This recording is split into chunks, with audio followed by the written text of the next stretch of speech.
ಇಂದು ಕರ್ನಾಟಕದಾದ್ಯಂತ ಅತ್ಯಧಿಕವಾಗಿ ಚರ್ಚೆಯಾಗುತ್ತಿರುವ ಒಂದು ವಿಷಯವಾಗಿದೆ ಮುಖ್ಯಮಂತ್ರಿಯ ಬದಲಾವಣೆಯ ವಿಷಯ. ಏನೆಂದರೆ, ಈಗ ಪ್ರಸ್ತುತವಾಗಿ ಕರ್ನಾಟಕದ ಮುಖ್ಯಮಂತ್ರಿಯಾಗಿರುವ ಸಿದ್ದರಾಮಯ್ಯರವರು ಈ ಮುಖ್ಯಮಂತ್ರಿ ಸ್ಥಾನದಿಂದ ಕೆಳಗಿಳಿದು ಡಿ.ಕೆ. ಶಿವಕುಮಾರ್ರವರು ಮುಖ್ಯಮಂತ್ರಿಯಾಗುವುದು ಅಥವಾ ಸತೀಶ್ ಜಾರಕಿಹೊಳಿರವರು ಮುಖ್ಯಮಂತ್ರಿಯಾಗುವುದು ಹಾಗೂ ಮತ್ತಿತರ ಮಂತ್ರಿಗಳು ಮುಖ್ಯಮಂತ್ರಿಯಾಗುವುದು, ಹೀಗೆ ಹಲವಾರು ರೀತಿಯ ಚರ್ಚೆಗಳು ದೈನಂದಿನವಾಗಿ ಕರ್ನಾಟಕದಲ್ಲಿ ನಡೆಯುತ್ತಲೇ ಇದೆ. ಈ ಬಗ್ಗೆ ಕರ್ನಾಟಕದ ಒಂದೊಂದು ಸಚಿವರು ದೈನಂದಿನವಾಗಿಯೂ ಒಂದೊಂದು ರೀತಿಯ ಸ್ಟೇಟ್ಮೆಂಟ್ಗಳನ್ನು ಕೂಡ ನೀಡುತ್ತಿದ್ದಾರೆ. ಬಿಜೆಪಿಯವರು ಈ ವಿಷಯದಲ್ಲಿ ಹೇಳುವಂತಹ ವಿಷಯವೇನೆಂದರೆ, ನವೆಂಬರ್ ತಿಂಗಳಲ್ಲಿ ಈ ಒಂದು ಕ್ರಾಂತಿಯು ಉಂಟಾಗುತ್ತೆ ಎಂದಾಗಿದೆ. ಆದರೆ ಕರ್ನಾಟಕದ ಮುಖ್ಯಮಂತ್ರಿಯಾದ ಸಿದ್ದರಾಮಯ್ಯರವರು ಈ ವಿಷಯದಲ್ಲಿ ಹೈಕಮಾಂಡ್ನವರು ತೀರ್ಮಾನಿಸಿಯಾಗಿದೆ, ನಾನೇ 5 ವರ್ಷಗಳ ಕಾಲ ಮುಖ್ಯಮಂತ್ರಿಯಾಗಿ ಸೇವೆಯನ್ನು ಸಲ್ಲಿಸುತ್ತೇನೆ ಎಂದಾಗಿದೆ. ಆದರೆ ಅದರ ಮರುದಿನವೇ ಜಮೀರ್ ಅಹ್ಮದ್ರವರಂತಹ ಮಂತ್ರಿಗಳು ಈ ವಿಷಯದಲ್ಲಿ ನವೆಂಬರ್ ತಿಂಗಳಲ್ಲಿ ಕೆಲವೊಮ್ಮೆ ಇಂತಹ ಕ್ರಾಂತಿಗಳು ಉಂಟಾಗಬಹುದು ಎಂಬ ರೀತಿಯಲ್ಲಿ ಹೇಳಿಕೆಗಳನ್ನು ನೀಡುತ್ತಿದ್ದಾರೆ. ಆದ್ದರಿಂದ ನಾವೆಲ್ಲರೂ ಕಾಯುತ್ತಿರುವ ನವೆಂಬರ್ ತಿಂಗಳು ಈಗಾಗಲೇ ತಲುಪಿದೆ. ಇನ್ನು ಕರ್ನಾಟಕದ ರಾಜಕೀಯದಲ್ಲಿ ಏನೆಲ್ಲ ಆಗುತ್ತೆ ಎಂದು ಕಾದು ನೋಡೋಣ. ಇನ್ನು ಈ ವಿಷಯದಲ್ಲಿ ಕೇರಳದ ಪ್ರಭಾವಿ ವಿದ್ವಾಂಸರಾದ ಹಾಗೂ ಭಾರತದ ಗ್ರ್ಯಾಂಡ್ ಮುಫ್ತಿಯಾದ ಎ.ಪಿ. ಉಸ್ತಾದ್ರವರು ಕೆಲವು ವರ್ಷಗಳ ಮುಂಚೆಯೇ ಈ ವಿಷಯದಲ್ಲಿ ಒಂದು ಸ್ಟೇಟ್ಮೆಂಟನ್ನು ನೀಡಿದರು. ಅಂದರೆ ಡಿ.ಕೆ. ಶಿವಕುಮಾರ್ರವರು ನೆಕ್ಸ್ಟ್ ಮುಖ್ಯಮಂತ್ರಿ ಆಗುತ್ತಾರೆ, ಈಗ ಉಪಮುಖ್ಯಮಂತ್ರಿಯಾಗಿರುತ್ತಾರೆ. ನೆಕ್ಸ್ಟ್ ನೋ ಉಪ ಎಂಬ ಆ ನಾಮವಿರುವುದಿಲ್ಲ, ಡೈರೆಕ್ಟಾಗಿ ಮುಖ್ಯಮಂತ್ರಿಯೇ ಆಗುತ್ತಾರೆ ಎಂಬ ಒಂದು ಭವಿಷ್ಯದ ನುಡಿಯನ್ನು ಅವರು ಕೆಲವು ವರ್ಷಗಳ ಮುಂಚೆಯೇ ನುಡಿದಿದ್ದಾರೆ. ಇನ್ನು ಯಾರು ಈ ವಿದ್ವಾಂಸ? ಈ ವಿದ್ವಾಂಸನ ಕುರಿತಾದ ಸಂಪೂರ್ಣ ಮಾಹಿತಿಯನ್ನು ಮೊದಲನೇದಾಗಿ ಹೇಳುತ್ತೇನೆ. ಅದರ ನಂತರ ಈ ವಿಷಯವನ್ನೊಮ್ಮೆ ಚರ್ಚೆ ಮಾಡೋಣ. ಎ.ಪಿ. ಉಸ್ತಾದ್ ಎಂದು ಕೇರಳದಲ್ಲಿ ಇವರನ್ನು ಕರೆಯುತ್ತಾರೆ. ಕಾಂತಪುರಂ ಎಂಬ ಸ್ಥಳದಲ್ಲಾಗಿತ್ತು ಇವರ ಜನನ. ಇವರನ್ನು ಕಾಂತಪುರಂ ಎ.ಪಿ. ಅಬುಬಕರ್ ಮುಸ್ಲಿಯಾರ್ ಎಂದೂ ಕೂಡ ಕರೆಯುತ್ತಾರೆ.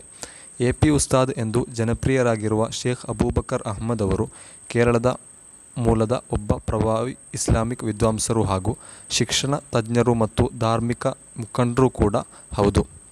ಗ್ರ್ಯಾಂಡ್ ಮುಫ್ತಿ ಆಫ್ ಇಂಡಿಯಾ ಆಗಿದ್ದಾರೆ ಇವರು 2019ರಿಂದ ಭಾರತದ ಗ್ರ್ಯಾಂಡ್ ಮುಫ್ತಿ, ಸುನ್ನಿ ಮುಸ್ಲಿಮರ ಧಾರ್ಮಿಕ ಮತ್ತು ಕಾನೂನು ವಿಷಯಗಳ ಉನ್ನತ ಪ್ರಾಧಿಕಾರಿ ಆಗಿ ಸೇವೆ ಸಲ್ಲಿಸುತ್ತಿದ್ದಾರೆ.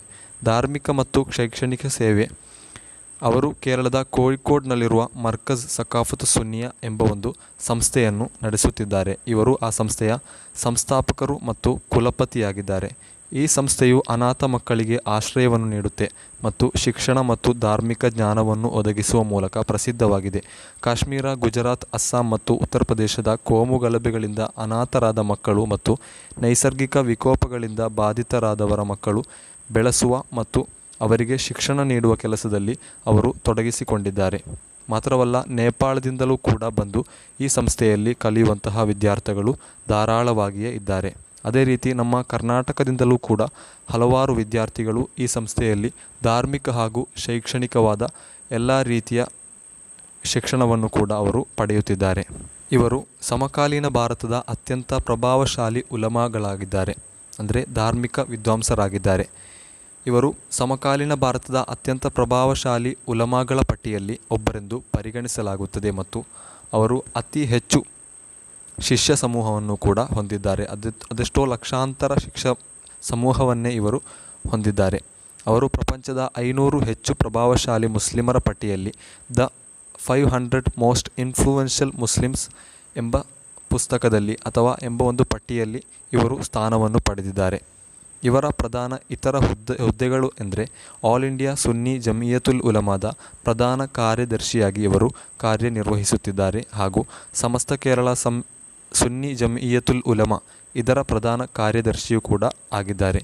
ಅವರು ಧಾರ್ಮಿಕ ಶಿಕ್ಷಣದ ಜೊತೆಗೆ ಆಧುನಿಕ ಶಿಕ್ಷಣವನ್ನು ನೀಡುವಲ್ಲಿ ಮತ್ತು ಇತರ ಸಮಾಜದಲ್ಲಿ ಶೈಕ್ಷಣಿಕ ಜಾಗೃತಿ ಮೂಡಿಸುವಲ್ಲಿ ಮಹತ್ವದ ಪಾತ್ರವನ್ನು ಕೂಡ ವಹಿಸಿದ್ದಾರೆ. ಇತ್ತೀಚೆಗೆ ಯಮನ್ನಲ್ಲಿ ಮರಣದಂಡನೆಗೆ ಶಿಕ್ಷೆಗೆ ಗುರಿಯಾಗಿದ್ದ ಭಾರತೀಯ ಮೂಲದ ನರ್ಸ್ ನಿಮಿಷಪ್ರಿಯಾ ಎಂಬ ಒಂದು ಸ್ತ್ರೀಯನ್ನು ರಕ್ಷಿಸುವ ಮಾನವೀಯ ಪ್ರಯತ್ನಗಳಲ್ಲಿ ಮಧ್ಯಸ್ಥಿಕೆಯನ್ನು ಇವರು ವಹಿಸಿದ್ದರು. ಎ.ಪಿ. ಉಸ್ತಾದ್ರವರು ಶೈಕ್ಷಣಿಕ ಹಾಗೂ ಸಾಮಾಜಿಕವಾದ ಎಲ್ಲ ರಂಗದಲ್ಲೂ ಕೂಡ ಬಹಳ ಸಕ್ರಿಯವಾಗಿಯೇ ಇರುತ್ತಾರೆ. ಮಾತ್ರವಲ್ಲ, ಸಮಾಜದ ಶಾಂತಿಯನ್ನು ಕಾಪಾಡುವಂತಹ ಕೆಲಸವನ್ನು ಮಾಡುವ ಹಲವಾರು ಸಂಘಟನೆಗಳಿದೆ. SSF, SYSಗಳಂತಹ ಹಲವಾರು ಸಂಘಟನೆಗಳನ್ನು ನಡೆಸುವುದು ಕೂಡ ಇದೇ AP ಉಸ್ತಾದ್ರವರಾಗಿದ್ದಾರೆ. ಇವರ ಮತ್ತೊಂದು ಪ್ರಧಾನ ಸಂಸ್ಥೆಯಾಗಿದೆ ಮರ್ಕಜ್ ನಾಲೆಜ್ ಸಿಟಿ ಎಂಬುದು. ಇದೊಂದು ಭವಿಷ್ಯದ ಯೋಜನೆಯಾಗಿದೆ. ಇದು ಕೋಯಿಕೋಡ್ ಬಳಿ ನಿರ್ಮಾಣವಾಗುತ್ತಿರುವ ಒಂದು ಬೃಹತ್ ಸಮಗ್ರ ಪಟ್ಟಣ ಯೋಜನೆಯಾಗಿದೆ. ಇದರಲ್ಲಿರುವ ಕೇಂದ್ರಗಳು ಏನೆಲ್ಲ ಅಂದರೆ ಶಿಕ್ಷಣ, ಸಂಸ್ಕೃತಿ, ಆರೋಗ್ಯ, ಉದ್ಯಮಶೀಲತೆ ಮತ್ತು ವಸತಿ ಕ್ಷೇತ್ರಗಳಲ್ಲಿ ಕೆಲಸ ಮಾಡುವ ಸುಮಾರು 18 ವಿಭಿನ್ನ ಘಟಕಗಳನ್ನು ಒಳಗೊಂಡಿದೆ. ಇದರಲ್ಲಿ ಕಾನೂನು ಕಾಲೇಜು, ಯುನಾನಿ ವೈದ್ಯಕೀಯ ಕಾಲೇಜು ಮತ್ತು ಆಸ್ಪತ್ರೆ, ವಾಣಿಜ್ಯ ಶಾಲೆ, ಮ್ಯೂಸಿಯಂ ಮತ್ತು ಸಾಂಸ್ಕೃತಿಕ ಕೇಂದ್ರಗಳನ್ನು ಕೂಡ ಸೇರಿದೆ. ಇದರಲ್ಲಿ IAS ಕೋಚಿಂಗ್ ಸೆಂಟರ್ ಕೂಡ ಈಗಾಗಲೇ ಲೇಟೆಸ್ಟ್ ಆಗಿ ಹೊಂದಿ ಬಂದಿದೆ. ಇದು ಜ್ಞಾನ ಮತ್ತು ವಿವೇಕದ ಹೊಸ ಏಕೀಕರಣವನ್ನು ಮಾಡುವ ಮೂಲಕ ಸಮಕಾಲೀನ ಜಗತ್ತಿನ ಅಗತ್ಯಗಳಿಗೆ ತಕ್ಕಂತೆ ಸಮುದಾಯವನ್ನು ಸಿದ್ಧಪಡಿಸುವ ದೂರದೃಷ್ಟಿಯನ್ನು ಹೊಂದಿದೆ. ನಮಗೆಲ್ಲರಿಗೂ ತಿಳಿದಿರಬಹುದು, ಮುಸ್ಲಿಮರು ಅಲ್ಪಸಂಖ್ಯಾತರಾಗಿದ್ದಾರೆ. ಅಲ್ಪಸಂಖ್ಯಾತರು ಭಾರತದಲ್ಲಿಡೀಯಾಗಿ ಅವರೊಂದು ಹಿನ್ನಡೆಯನ್ನು ಅನುಭವಿಸುತ್ತಿದ್ದಾರೆ. ಎಲ್ಲ ರೀತಿಯಲ್ಲೂ ಕೂಡ ಆರ್ಥಿಕವಾಗಿಯೂ, ಸಾಮಾಜಿಕವಾಗಿಯೂ, ಶೈಕ್ಷಣಿಕವಾಗಿಯೂ ಮತ್ತಿತರ ಎಲ್ಲ ರೀತಿಯಲ್ಲೂ ಕೂಡ ಅಲ್ಪಸಂಖ್ಯಾತರು ಅಲ್ಪ ಹಿನ್ನಡೆಯಲ್ಲೇ ಓಡುತ್ತಿದ್ದಾರೆ. ಆದ್ದರಿಂದ ಇಂತಹ AP ಉಸ್ತಾದ್ರವರಂತಹ ವಿದ್ವಾಂಸರು ಸಮಾಜದಲ್ಲಿ ಮುಂದೆ ಬಂದು ಎಲ್ಲ ರೀತಿಯಲ್ಲೂ ಅಲ್ಪಸಂಖ್ಯಾತರ ಏಳಿಗೆಗಾಗಿ ಕಾರ್ಯನಿರ್ವಹಿಸುತ್ತಿರುವಂತಹ ಪೈಕಿ ಇವರು ದೊಡ್ಡ ಪಾತ್ರವನ್ನೇ ವಹಿಸುತ್ತಿದ್ದಾರೆ. ಇವರಿಗೆ ಇಡೀ ವಿಶ್ವಾದ್ಯಂತವಾಗಿ ಹಲವಾರು ಗೌರವ, ಕೊಡುಗೆಗಳು ಮತ್ತು ಪ್ರಶಸ್ತಿಗಳು ಲಭಿಸಿದೆ. ಅವರ ಶೈಕ್ಷಣಿಕ ಮತ್ತು ಸಾಮಾಜಿಕ ಸೇವೆಗಳಿಗಾಗಿ ಅನೇಕ ಅಂತಾರಾಷ್ಟ್ರೀಯ ಮತ್ತು ರಾಷ್ಟ್ರೀಯ ಪ್ರಶಸ್ತಿಗಳನ್ನು ಪಡೆದಿದ್ದಾರೆ. ಅಂತಾರಾಷ್ಟ್ರೀಯ ಟೋಕೋ ಮಾಲ್ ಹಿಜ್ರಾ ಪ್ರಶಸ್ತಿ, ಮಲೇಷ್ಯಾದಲ್ಲಿ ಇಸ್ಲಾಂ ಧರ್ಮದಲ್ಲಿ ಪ್ರೀತಿಯ ಸಂದೇಶವನ್ನು ಹರಡಿದ ಸೇವೆಗಾಗಿ 2023ರಲ್ಲಿ ಮಲೇಷ್ಯಾ ಸರ್ಕಾರದಿಂದ ಗೌರವವು ಲಭಿಸಿದೆ. ಇಂಡಿಯನ್ ಇಸ್ಲಾಮಿಕ್ ಸೆಂಟರ್ ಪ್ರಶಸ್ತಿ, ಶಿಕ್ಷಣ ಮತ್ತು ಸಾಮಾಜಿಕ ಸೇವೆಗಳಲ್ಲಿ ಅತ್ಯುತ್ತಮ ಸೇವೆಗಳಿಗಾಗಿ ಇದು ಲಭಿಸಿದೆ. ರಾಸ್ ಅಲ್ ಖೈಮಾ ಇಸ್ಲಾಮಿಕ್ ಅಕಾಡೆಮಿಕ್ ಪ್ರಶಸ್ತಿ, ಅತ್ಯುತ್ತಮ ಸಮಾಜ ಸೇವಕ ಪ್ರಶಸ್ತಿ 1992ರಲ್ಲಿ ಇವರಿಗೆ ಲಭಿಸಿದೆ. ಇನ್ನು DK ಶಿವಕುಮಾರ್ ರವರ ಕುರಿತು ಇವರು ನೀಡಿದಂತಹ ಆ ಒಂದು ಭವಿಷ್ಯತ್ ನುಡಿಯನ್ನು ನಿಮಗೆ ವಿಡಿಯೋ ಮೂಲಕ ತೋರಿಸುತ್ತೇನೆ.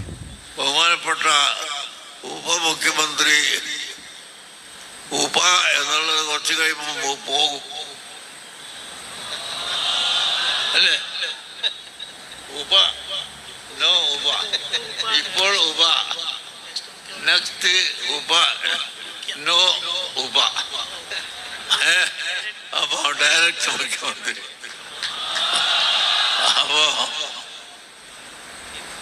അവരോട് ഞങ്ങൾക്ക് പറയാനുള്ളത്, ഞാനിപ്പറയുന്നത് ബഹുമാനപ്പെട്ട ഉപമുഖ്യമന്ത്രി ഉപ എന്നുള്ളത് കുറച്ച് കഴിയുമ്പോൾ പോകും